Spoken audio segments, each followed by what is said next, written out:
Voilà, aujourd'hui, donc bonjour à toutes les clés. Je vais répondre à une question super intéressante, celle de Manuela, qui me demande, est-ce que les médiums qui incorporent des entités sont présentement des gens qui ne sont pas au courant d'eux-mêmes? Donc Manuela, je suppose, comme tu nous connais bien, que tu as déjà répondu à cette question. Mais je vais éclaircir un petit peu c'est quoi un médium, comment ça fonctionne, pourquoi ça marche, etc. Parce que j'ai eu cette expérience de médium. Et maintenant, je suis passée au mode télépathe, donc je vais vous décortiquer un petit peu tout ça. Donc, un médium, c'est simplement une personne qui a des capacités naturelles de recevoir certaines informations provenant de l'astral. Hein, ce qui a été mon cas quand j'étais petite, par exemple, je voyais des entités assises sur mon lit. Hein, donc, vous imaginez, waouh, ça c'est pas fun, hein? Qu'est-ce que tu fais là? Mais moi, je pensais que c'était réel puisque je voyais pas la différence en fait entre le monde physique et le monde de la quatrième densité, le monde astral.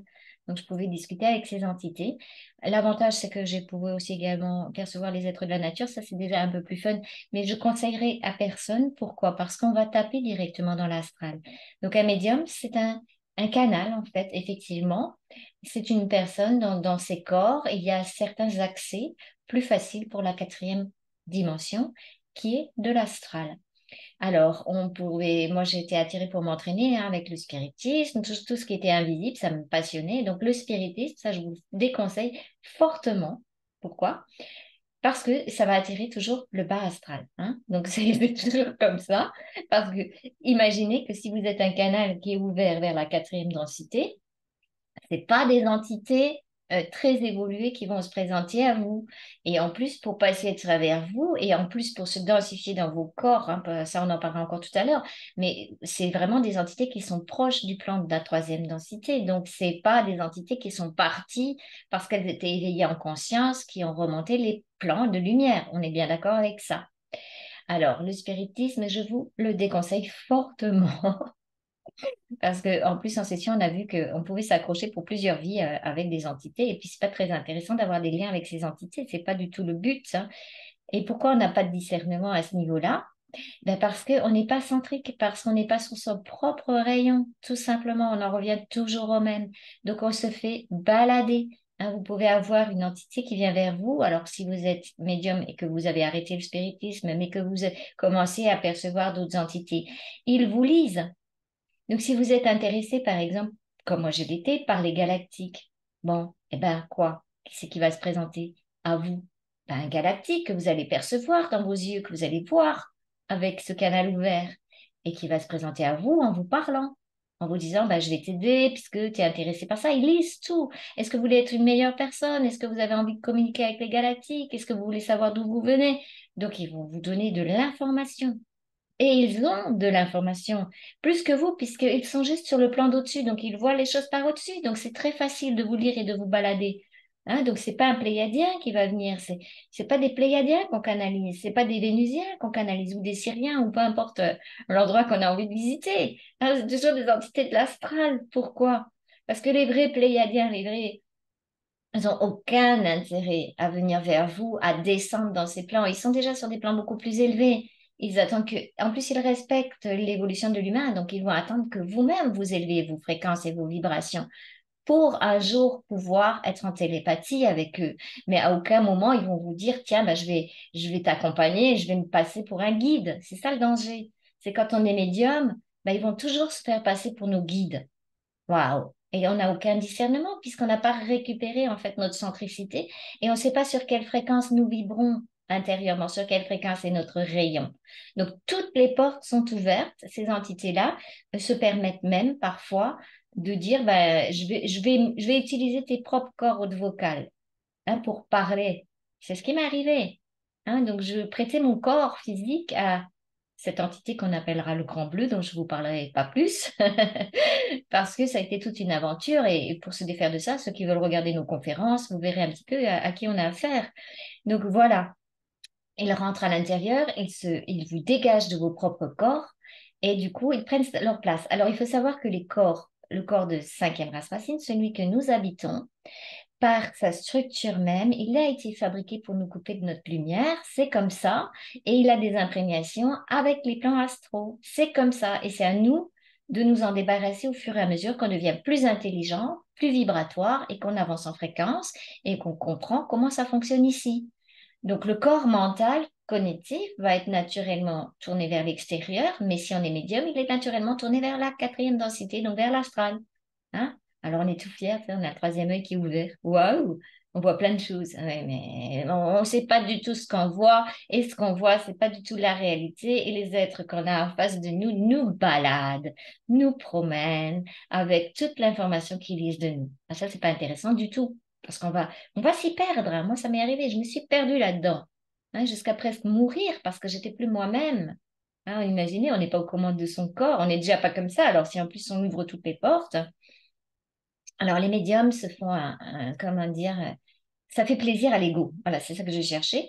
Pourquoi ça fait plaisir à l'ego? Bah parce que l'ego, il se sent petit, il se sent perdu. Donc imaginez, vous canalisez une entité, je dis n'importe quoi, du haut astral comme Marie ou comme Jésus ou comme un galactique, vous êtes fier quelque part d'être son canal, hein? Ça fait une fierté de l'ego. Je l'ai vécu, je sais de quoi je parle. Alors, waouh! Ah, nous, on est intéressant, on est important parce qu'on canalise telle et telle entité et puis on va pouvoir donner des messages au monde entier. Waouh, c'est super chouette pour l'ego et ça joue là-dessus. Alors, si ça fait pas la grosse tête à l'ego, en tout cas, ça déstructure petit à petit les corps. Hein, et puis, on n'est plus aux commandes du tout. Et là, ça crée de gros soucis parce que vous n'êtes plus du tout souverain, vous n'êtes plus libre. Vous pouvez plus rien faire sans avoir besoin de savoir si cette entité est d'accord avec vous ou pas. Vous imaginez un petit peu. Hein, on est carrément, on se met en esclavagisme direct d'une entité astrale sans le savoir. Hein, et puis ils ont dit que, et puis c'est important, et puis ils vous font croire que c'est très important. Il faut sauver le monde, il faut sauver les gens, il faut passer les messages. Alors c'est souvent des beaux messages qui sont passés hein, quand vous êtes médium, parce qu'il faut vous attraper. Hein, s'ils passent des messages du bas astral, vous allez vous en rendre compte très très vite, donc ça va pas être intéressant. Donc plus vous êtes naïf, plus vous êtes spirituel et plus vous êtes ouvert vers ces plans, et plus vous allez avoir des magnifiques messages pour toute l'humanité qui, en fait, vous endorment et endorment les autres. Pourquoi? Parce qu'on ne sait pas ce qui se passe ici, on ne sait pas ce qui se passe dans l'astral, on ne connaît rien du mensonge cosmique et on ne connaît rien de notre propre fréquence. Donc ça va à l'encontre du souverain. C'est un piège, un gros, gros, gros piège. Alors justement, donc nos corps, donc je vais en reparler un petit peu, sont imprégnés naturellement pendant la grossesse des plans astraux parce que c'est fabriqué de cette façon avec ce qu'on appelle l'inconscient, le subconscient, etc. Donc, on récupère dans nos propres corps des imprégnations. Donc, au niveau du corps mental, il y a plutôt des modules qui appartiennent à l'involution. Et dans le corps émotionnel, il y a tout aussi les codes familiaux, les codes sociétals, les codes de là où on vit, du collectif, etc., qui nous empêchent un petit peu d'être nous-mêmes parce qu'ils vont faire ce qu'on appelle des programmes automatiques.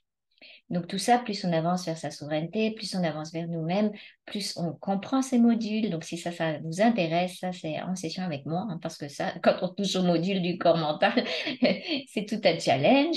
Et puis là, on s'est rendu compte aussi en séance, il n'y a pas très longtemps, il y a 4 5 jours, qu'en fait, tous les corps sont également directement imprégnés de certains plans astraux. Donc on peut capter à travers le corps mental des pensées directes de l'astral, parce que c'est fabriqué de cette façon.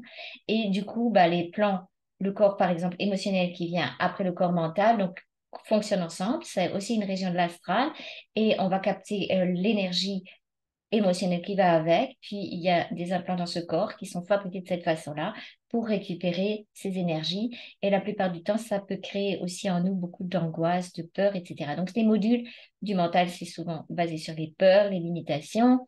Les modules de l'émotionnel, c'est pour récupérer l'énergie qui va être déclenchée à ce moment et nourrir ses plans.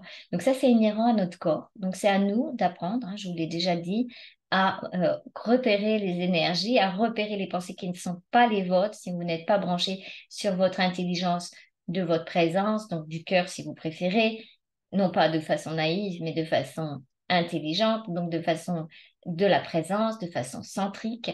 Vous allez capter des pensées qui ne sont pas à vous et qui vont vous balader et vous éloigner de votre souveraineté et qui peuvent aussi vous dénaturer et vous faire réagir sur des mémoires d'âme, puisque l'émotionnel est relié également aux mémoires de l'âme. Et n'oubliez pas que comme tout est lu de l'autre côté, c'est très facile de vous promener. Donc à vous d'apprendre petit à petit à gérer l'énergie et à repérer les pensées. Si c'est une pensée intelligente, ça vient de votre esprit, ça vient de votre intelligence du cœur. Si c'est une pensée qui va vous déstabiliser, vous faire rendre mal, angoissé, peureux, blablabla, vous pouvez être sûr que ça vient pas de là, tout simplement. Alors, je déconseille fortement, fortement, peu importe les qualités que vous avez de médium, d'utiliser vos corps pour faire rentrer des entités dans le corps. Ça, c'est vraiment parce que non seulement il y a une imprégnation naturelle de ces corps, mais si vous faites rentrer en plus une entité astrale dedans, vous allez encore mettre une imprégnation supplémentaire. Vous allez vous engluer sans vous en rendre compte parce que ce sont directement des structures à l'intérieur des corps. Et qu'est-ce qui va se passer? Petit à petit, vous allez perdre pied. Mais ça va prendre du temps. C'est comme un empoisonnement. Donc, nos corps sont déjà empoisonnés. On va s'en débarrasser de ce poison parce qu'on devient intelligent, on retrouve notre centricité. Mais si en plus on s'en rajoute une couche, je vois vraiment pas l'intérêt. Donc, ce qu'on peut faire, c'est petit à petit passer du mode médium au mode télépathe. Mais pour ça, il faut devenir plus centrique, plus scellé, hein. C'est tout le travail qu'on fait ensemble. Voilà. Et puis, décortiquer quelle est sa propre fréquence, sa propre vibration pour ne pas se faire balader par le plan astral, hein. On ne sait pas où on met les pieds quand on est médium. Voilà, j'espère que je vous ai bien répondu. Donc, toutes les belles vidéos qui passent de canalisation, de machin, truc, et puis cornichon et je sais pas qui encore, et ben moi, je vais vous dire un truc, je m'en fous, je m'en tape parce que c'est pas ma fréquence. Alors, j'espère que ceux qui regardent cette vidéo petit à petit vont comprendre que c'est vraiment un piège à ce con, comme on dit, hein, pour vous empêcher de trouver votre propre rayon et pour vous empêcher de vous réaligner sur qui vous êtes et donc de retrouver votre propre conscience, fréquence vibratoire et de retrouver votre souveraineté sur tous les plans. Voilà, alors je sais que ça pique un peu, mais c'est comme ça et le réel fait des fois un petit peu mal, mais c'est comme ça qu'on va s'en sortir. Je vous embrasse les clés, je vous souhaite une très belle journée et un très beau parcours vers votre souveraineté. Et si la vidéo vous a plu, vous pouvez mettre un pouce et n'hésitez pas à la partager, à me poser d'autres questions. C'est avec grand plaisir que je vous répondrai. Belle journée à tout le monde.